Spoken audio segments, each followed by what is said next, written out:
It's time to sit back, relax, and listen to Conversations with Joan. Conversations with Joan will inspire, motivate, and empower you. Live your best life now.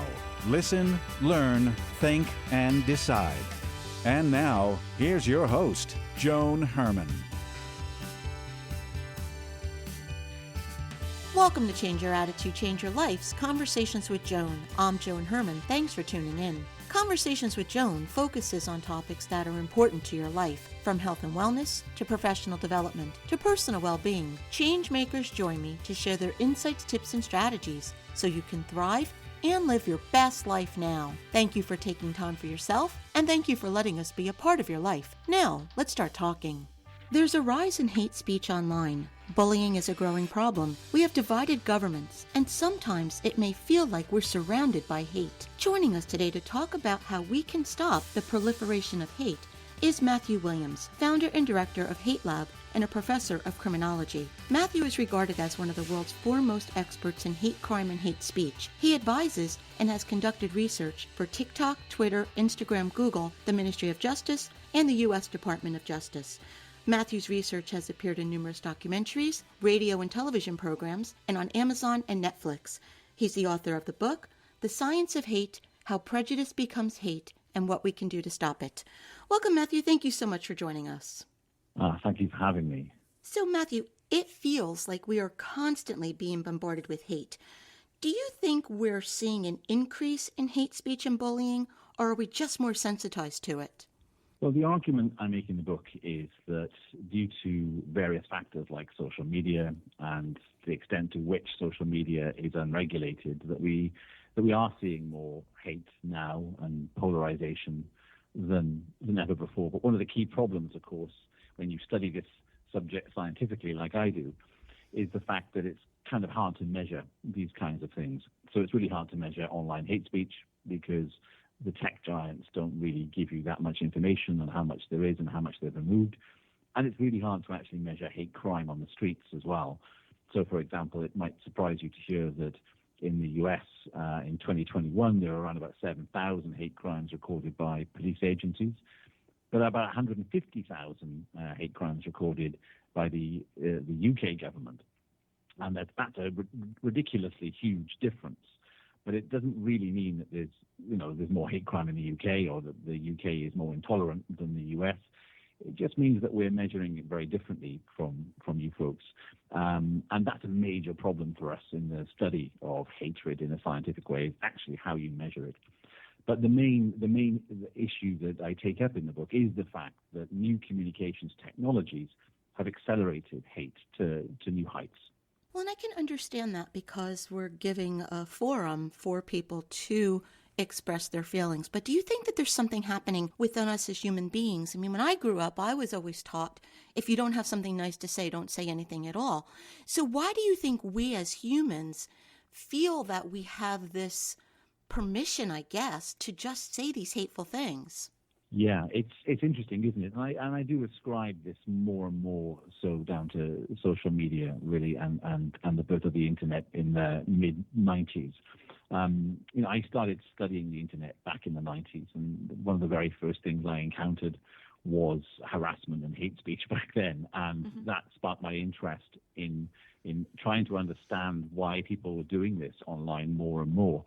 One of the key reasons, and this is a psychological perspective on this, is called disinhibition. When we use the internet, we identify that there's a distance between us and the people that we're speaking to. And that distance kind of frees people up to say things that they wouldn't say down the local bar or in a local community center to another person that might be a bit different from them for some reason, or they might treat with suspiciousness. And that distance that's produced, that psychological feeling of distance on the internet, creates this opportunity to voice things that you would not normally say in good company offline. One of the things I would say is that I don't argue that the likes of Zuckerberg and the Dorseys and those that set up these big social media companies knew that this would happen. I think they set out with the agenda of creating a more tolerant and inclusive society. They thought that the more contact you create between strangers, the more that you break down barriers and negative stereotypes, and the more you'd create a social harmony. And actually, there is science that backs that up, called the contact hypothesis, that was developed in the 1950s in the U.S. And unfortunately, what the tech giants forgot in their endeavors to grow and get bigger platforms and profits is that contact has to be positive contact to create that more tolerant society. What's happening is that we're seeing more negative contact than positive, unfortunately, and that then gets reinforced by what are known as their engagement algorithms, the algorithms that are designed to push far more salacious and extreme content in our way because they know it keeps us engaged for longer. And the longer we're on the platform, the more money they can make from advertising to us. It's an unfortunate situation that things like hate are sticky. We call them sticky. They draw our attention. It's like when you're driving past a car accident. You don't want to look, but you always take that final last glance as you pass that accident. You didn't want to look, but you just couldn't stop yourself. It's the same with hate speech and more extreme content on social media. They know that it catches our attention. So the engagement algorithms that learn this through various sort of online technical techniques essentially means that hate becomes profitable, unfortunately. And the only way to break that cycle is to turn off those engagement algorithms, and to turn them off would cost a lot of money to these big companies. Mm-hmm. And everything you say makes so much sense, Matthew, because when you're going to say something hurtful and you're behind a computer screen with a keyboard, you don't have to look at someone's face and see the pain in their eyes or see the, what it is you're inflicting upon that person. And I always say to myself, I would hate to be a teenager today, because I remember growing up, if you went to school and you were bullied or someone said something unkind to you, you could go home and kind of turn it off for a number of hours before you had to go back and face it again. But today it's incessant. It comes at you 24 hours a day, 7 days a week. Yes, that's absolutely right. And I think that's why hate is more insidious now. I think the impact of it on us and our families, our children, our friends and our loved ones is more extreme because it is a 24/7 phenomenon. It's if you think about bullying in the school playground, that used to be confined. In my day and your day, it was when we were kids in school, that was confined to the walk in and the walk home from school and maybe in the school playground. Today, kids are suffering it 24/7. The sanctity of the home has been eroded by the prevalence of technology. Now, I agree that technology is a wonderful thing, and it's brought us amazing advancements across the board in economy, in medicine, in sociality. There are strong benefits to having this technology. But what we've done in the rapid sort of desire to grow and get there quicker, we've forgotten about the safeguarding elements, and now we're playing catch up, and governments are playing catch up, trying to backtrack and trying to figure out how we retrofit and fix the technologies to make our kids and our loved ones safer. But yeah, the insidiousness of hate is all the more pervasive today. And one of the thought experiments I tell my students sometimes is, imagine if Joseph Goebbels had social media back in the Second World War, and what damage could have been done in terms of sort of propagating false narratives, and disinformation and division using this technology. It would be terrifying. I mean, it was terrifying back then, and there's not much that compares to it. But to imagine if they had this technology back then, how much worse it could have been is a terrifying thought. So what you just spoke about, there being money in negativity and hate, we know that the people that have the power who are making the money aren't going to do anything about this. So what can we do, what as individuals and as parents, what can we do to solve the problem for ourselves? Yeah, that's a really good question, and it's one that I always wrestle with. I think this problem is so huge that we need a multi-pronged approach. So I think we definitely need social media companies to stand up and take a bit more responsibility, and I think they're starting to do that, although they're not doing enough, because as you said, it can damage their profits. They won't turn off those engagement algorithms.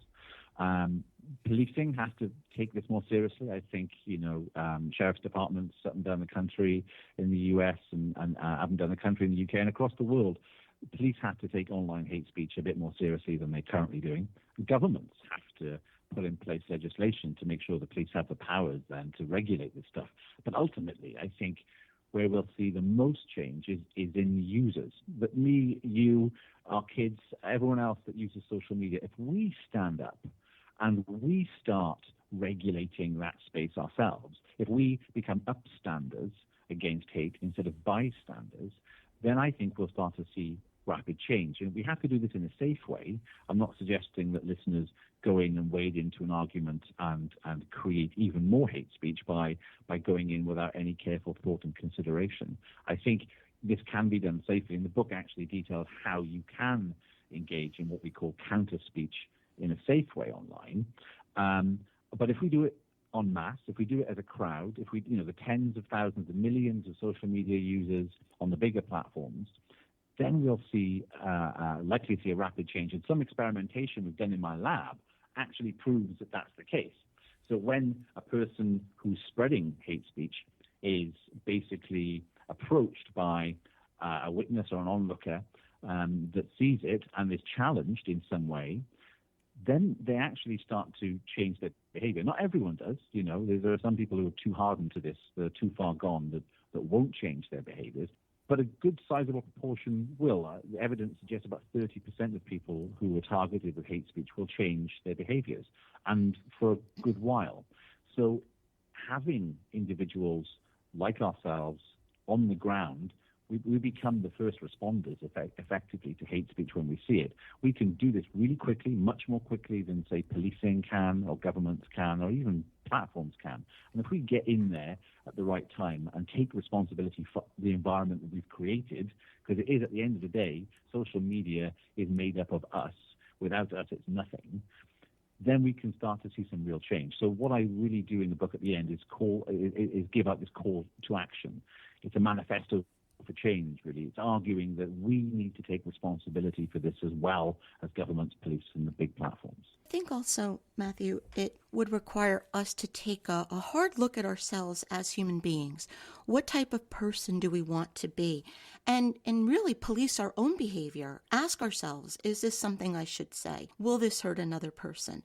And, really start to look within and try to figure out why we feel that need to say something so hurtful. Yeah, that's a really important point. In the book, I argue that we're all prejudiced. There is no person on this planet, I will argue, that doesn't have a prejudice. The reason for that is because we're brought up in a culture that is in itself prejudiced in multiple ways. It has a preference for certain groups of people, and there are other groups that suffer because of that. It may be some of it benign, some of it a bit more malignant and a bit more harmful. But because we grow up in that culture, and as kids, it's really difficult to basically say what does go into your brain and what does not go into your brain when you're observing things on television and you're reading books and you're being taught by teachers and so on, and your friends and family. You will get a certain version of the world told to you by those sources, and inevitably it's a biased picture, and it was certainly more biased when we were growing up. I don't know what decades you would call your formative years, but I grew up in the 80s, and it was a pretty biased time. It's not like it is now. It was still biased now, but it was worse back then. And I grew up in that culture, and that culture had its way with me. I remember, for example, pondering over whether or not I should come out as a gay man in my late 20s, and one of the main reasons I stayed in the closet for so long is because I had what I can only describe as internalized homophobia. Mm-hmm. I was a bit prejudiced against gay people because of the culture that I'd grown up in. I grew up in the midst of the HIV epidemic. There were, in the UK, Margaret Thatcher, the Prime Minister at the time, had introduced something called Section 28 that forbid teachers from talking about homosexuality in schools. So, you had no one to talk to about this stuff. And it was a culture of fear and intimidation.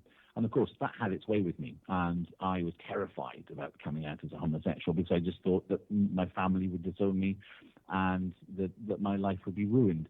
That wasn't the case. I did come out, and everyone accepted me, which is fantastic.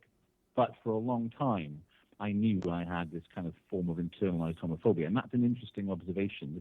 If we can think of a person who is gay, also thinking in potentially homophobic ways, that tells you a lot about how culture has its way with you when you're actually being socialized as a young adult.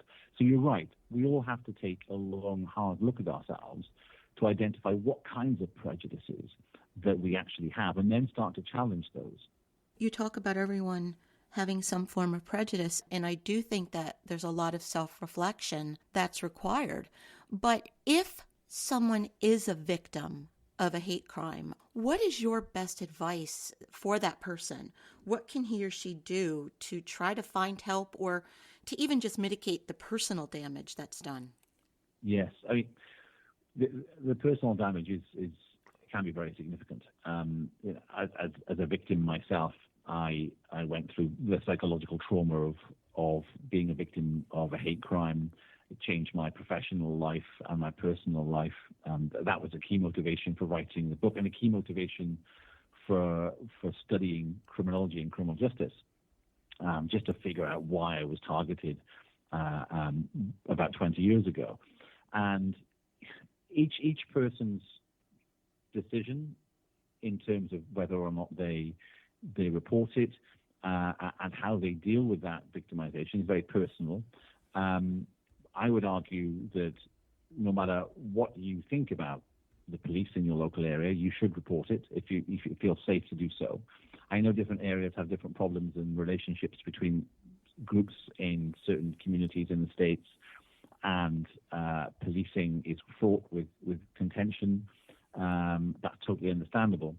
But I would argue that you should always report it, even if it's just to get that statistic out there and sent up to the FBI when they do their annual counting, because the more that we can see hate crimes on record, the more that the government will do about it, and the more money will be put into protecting people from hate crime. So I would always say report it. If it's online, I would definitely report it to the platform, so Twitter, Meta, TikTok, whoever it might be. That's your first port of call. They would usually respond within 24 to 48 hours. That's the typical response time that they give. They'll give you a decision on whether or not they think that the hate speech broke their policies or not, and they may, as a response, suspend the user who sent it. If you don't get any joy with that, then you could potentially report that online hate speech to the police. Whether or not they'll take it seriously is another matter. I know in the United States, for example, the laws are not as stringent as they are in the UK. In the UK, we have very stringent laws on hate speech, while we do also protect freedom of expression. But in the US, it's the laws on hate speech are a bit weaker, unfortunately, from my understanding and my perspective. So it does feel to some victims, I think, in the US that sometimes no one's listening, and that to actually get anyone to listen is very difficult indeed. What we've done in our research is actually find that sharing this news with family members and loved ones is also equally as important to get that emotional support that you need post-victimization. Sharing it with parents, sharing it with siblings, or whoever else you're connected with in your wider circle of friends. Sharing the experience is really important. When I was attacked, I didn't tell anybody for a good week or so, and then I did eventually tell friends, and they came to my aid, and I had a lot of support, and I needed that. I didn't realize I needed it as much as I did at the time, but I did, and it really did help. So sharing the experience is really important. There are also some really great support groups out there. So, for example, up and down the U.S., there are many, many great support groups that are great at giving advice on victimization and any aspect of victimization to groups of individuals who are routinely victimized. So, for example, during COVID-19, there was a spate of anti-Asian hate crimes across the world, not only just the States, but we had it in the UK and Australia and other parts of the world also saw the numbers of hate crimes against that population increased dramatically. And there were some great organizations out there that were supporting that community and trying to get their message out there that this was a major problem. Matthew, if someone believes that he or she may be a victim of a hate crime but doesn't really understand what a hate crime is, can you give us a definition or explain what one looks like so that he or she would know that it would be time to take action? Yeah, it's a tough one. It is difficult because the legislation in the U.S. differs by state. There are national bits of legislation, at the federal level that apply, but only in the most serious and grievous of cases. In terms of the state level, it varies by state, so it can get very confusing. And I appreciate that most victims may not be aware, but the general tenet is that you're being targeted because of who you are. So it can be any kind of crime. It can be theft. It can be violence. It can be any kind of criminal act. But if you feel that you've been targeted because of your identity, that identity can be race, religion, sexual orientation, disability, transgender identity, and so on, then there's a chance that would count as a hate crime.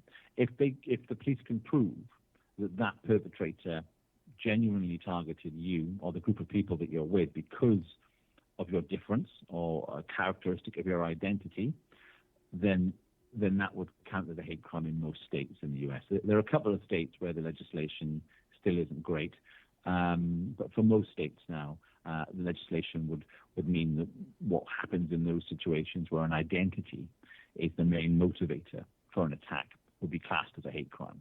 Are you hopeful that we'll be able to turn this around?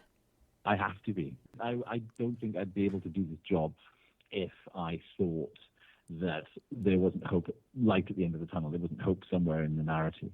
I don't have children myself, but I've got nieces and nephews, and they between the ages of 4 and 12. And I look at them, and I look at the culture that they're growing up in now. It's not perfect, but it's certainly very different from the 70s and the 80s when we grew up in that culture. They're far more tolerant, they're far more accepting, they're far more open-minded than the generations before them. So when I look into the future, I see them as adults, and I can see them being much less hateful than folks that grew up in our generation. And I just think it's because society has become somewhat more civilized, even though when we read the news day in, day out, it sometimes doesn't feel that way. On the whole, on that macro level, when you take that kind of 10,000-foot view from above and you look at the developments in the women's rights movement, the gay rights movement, the civil rights movement, the trans rights movement that we're seeing right now, I think that the future is brighter than it is right now. And I have to believe in that because ultimately, I think I would go insane if I couldn't think like that. And one bit of empirical evidence I think is really good to know is that when we look at hate speech online, and a lot of this stuff is happening online, only around about 1% or less than 1% of the communications, of the posts that we see on Twitter and Facebook and so on are hateful. It's a tiny number compared to all communications on these social media platforms. Very, very, very small. So that's really a positive thing. It's important to know that for the most part, most of the conversations that we're hearing online and witnessing online are decent conversations. They're not all polarizing and they're not all hateful. And I think it's important to keep hold of that, to understand that ultimately people at their core are decent. The majority of people are decent. The book is The Science of Hate, How Prejudice Becomes Hate and What We Can Do to Stop It. Matthew, where can our listeners go to find out more about you and your work? Listeners can go to thescienceofhate.com. That's thescienceofhate.com. Matthew, thank you so much for joining us. Thank you so much. Thank you. Thank you for joining us. I hope you found the show informative. At Change Your Attitude, Change Your Life, we believe that knowledge is power. Take what you've learned, apply it, and live your best life now. Remember that the information provided is the opinion of our guest and should never replace the advice of a professional who knows your personal situation. If you'd like more information, visit our website, CYACYL.com. That stands for Change Your Attitude, Change Your Life. While on our site, listen to past shows on demand, read the digital magazine, sign up for our mailing list, and be sure to follow the show on social media. Until next time, this is Joan Herman. Thanks for tuning in.